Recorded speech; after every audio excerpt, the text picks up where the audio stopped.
Hello and welcome back to Glorious Devon.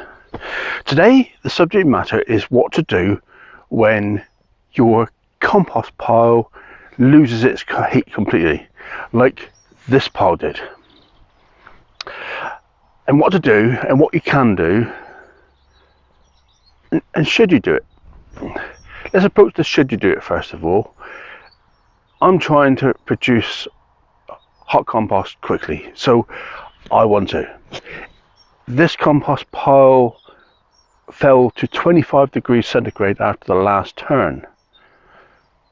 I don't need to have panicked. This compost heat will produce compost whether I turn it or not. It's just a matter of time, and it's seed domination. By turning it, keeping it hot, you keep the seeds away because the heat actually does kill them. But you can let that go till maturity. By springtime, if I didn't do anything, it would be compost. So there's no need to panic necessarily. But I like producing hot compost. I want it ready for the spring, and I want to add in a good source of nutrients, which will be seaweed later on, because this at the moment is just grass and garden browns, a real mixture of garden browns. In my experience, it doesn't produce the best compost, and of course we're all after the best compost.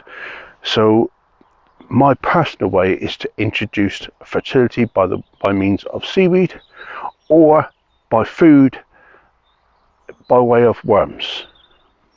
I'll go into that in a minute. Let's first of all have a look at this pile. I'm a bit embarrassed because it went down to 25 degrees and I did one thing and it's back up to 70 again now, and I'll let you know what that one thing was. So this pile, I actually did two things at the same time. Either one would have done it. I left the pile open to the air when rain was predicted, so I got a good amount of moisture into this pile without having to apply water. When I turned it last time, I added 120 litres of water. Obviously that wasn't enough. The second thing I did was I cut a load of mustard, grass and a little bit of comfrey and add that in the upper areas. And as you can see, oh, that's hot. You can see a bit. I can't actually hold it, it's so hot, but basically you can see the green here, and that has helped it. But I've put the thermometer down beneath the area that I put the greens in, and that is still up at 65. So it wasn't just the greens that needed this boost that I put in this area here, it was the moisture content within the pile as well. And there is the key to the two problems that this pile faced. The moisture content wasn't enough. It's surprising how much water you do need.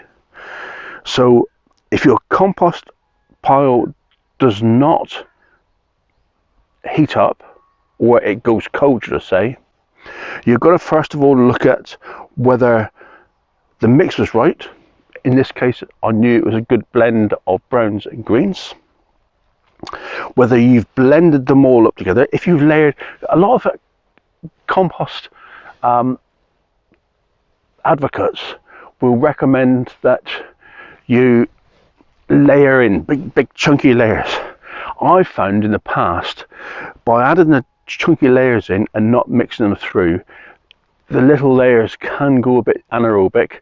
The contact between the green and the brown is only on the surface of each layer, so I don't necessarily like to follow that advice. If it works for you, fine, absolutely no problem whatsoever. In my particular case, I like to mix them up as I go. I find it works very well for me. So back to why this heat failed. So you've seen that my compost heat for the first 4 days reached temperature because it was up to 60. On the fourth day, the matter underneath the skin was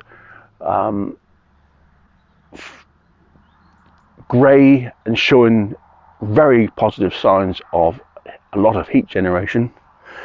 And when I turned it, it was producing plenty of moisture to the air, but the actual material was very dry.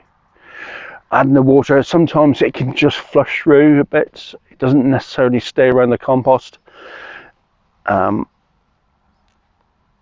So by leaving it open to the elements, I knew that this heap would get nice and moist without getting excessively wet, because it wasn't a big rain episode. Later on tonight, there's a big load of rain coming on. I don't want that on this pile, so I will cover this with plastic. I do not want that on this pile, because you can reach saturation point and that will kill it cold. And I want to keep this heap nice and hot, because it does kill the weed seeds. So the two recommendations, if your pile is got the good mix and it goes cold, is first of all, give it a turn, introduce moisture, whichever that means. A hose is better than the way I have to do it, which is just pouring on from the barrel.